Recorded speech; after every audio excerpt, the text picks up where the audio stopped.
This is very out of character for me to say because I don't often talk about my own feelings, but I'm lonely. I've spoken on this in a different video, but my wife and I a few months ago had to make a split decision that had us move away from a place we were familiar with that had some of our closest friends. It was exciting, but also incredibly scary. I'm a very optimistic person, always looking for the good in everything, but I couldn't escape a feeling that was growing inside of me. And my wife helped me admit to myself what it was. It was loneliness.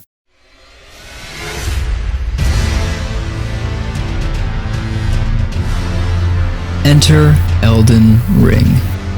I had never played a Souls game before, but I craved diving deep and getting lost in a fantasy world, and I decided to try this one out.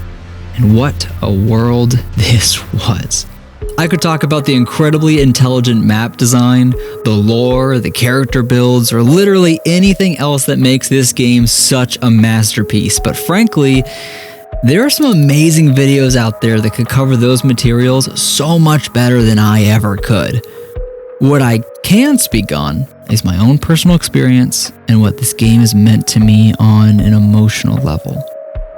I want to talk about the importance of Elden Ring and how it has helped me cope with my loneliness. The Lands Between is a very, very lonely place. The NPCs are scattered by miles with beasts, monsters, and anything and everything trying to kill you in between.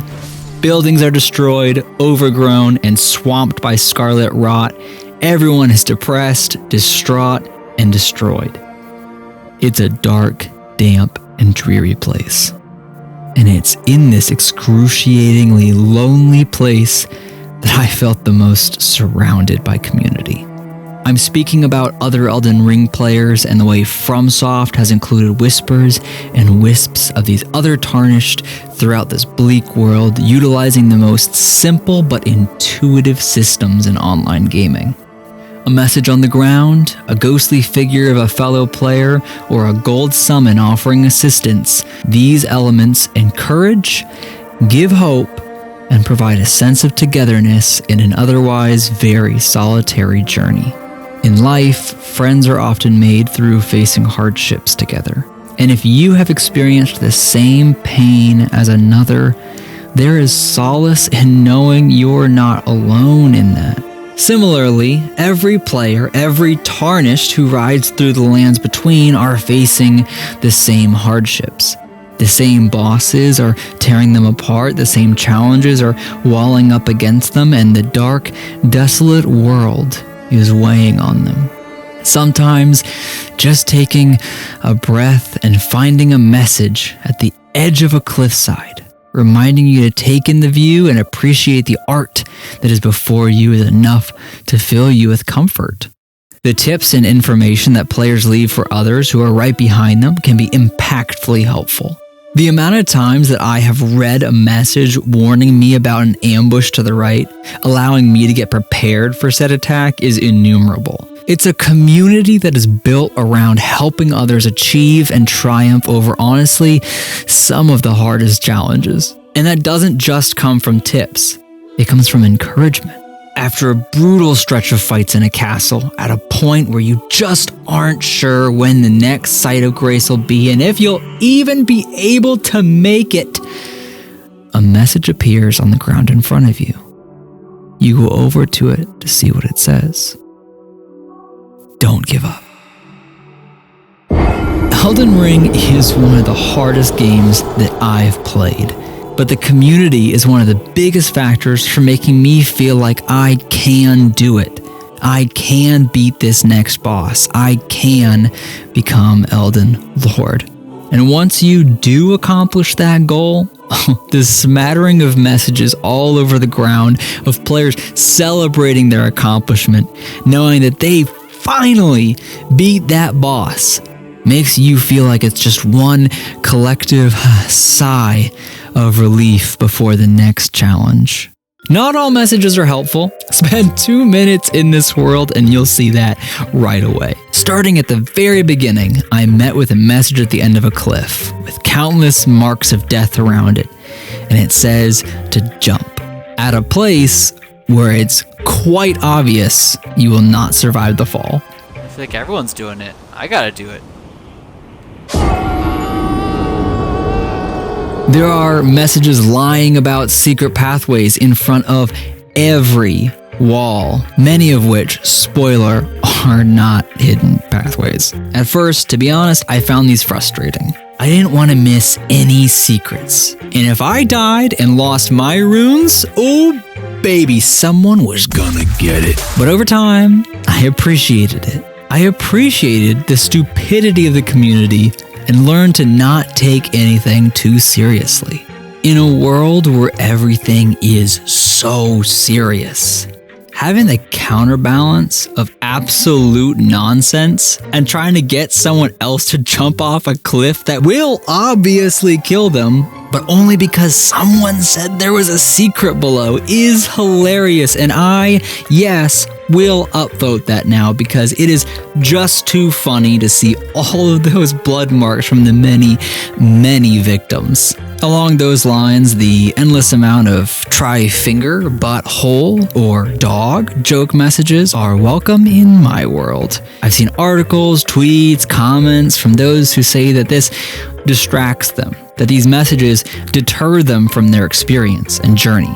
I don't know about others, but I appreciate them for that very reason. After fighting a dragon, nearly dying to a horrifying stone cat thing underground, and traveling through the post-apocalyptic land of Caelid, finding, quote, try two-handing in the golden table had me rolling. The tone of the messages is so drastically different than the rest of the game, and that is precisely why it works so well. It's similar to the concept that you can know what happiness feels like when you've experienced so much sadness. You know warmth when you come inside from a cold, snowy day. You can enjoy some good company and garbage humor when you felt completely alone, getting destroyed by a squid made out of whatever that is. That dichotomy is what keeps you going. If everything was so serious, I honestly think the darkness of the game would push me away. And I haven't even mentioned the summoning. I'm not kidding that the most fun I had in this game so far was seeing someone else looking for help with an early game boss, then joining up with them and taking down the creature who had held their progress for I can only imagine how long. They gave me a point as a thank you before I slipped away back into my own world. But knowing what I had been for someone else gave me the biggest grin. It also filled me with determination that I could do it as well. I love the Elden Ring community.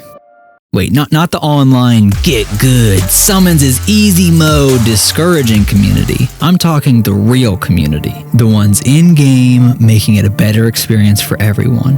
The ones celebrating each other's wins, warning about strong foes, guiding an eye down a secret pathway, and calling anything that moves a dog. So, Elden Ring is depressing. It's dreadful, terrifying, and despondent. But Elden Ring is also vibrant, joyful, and impactful. I'm alone in this world, but not really. In actuality, I'm very much surrounded by an entire community willing to laugh, guide, and encourage. Don't give up, the message says. I praise the message because I won't.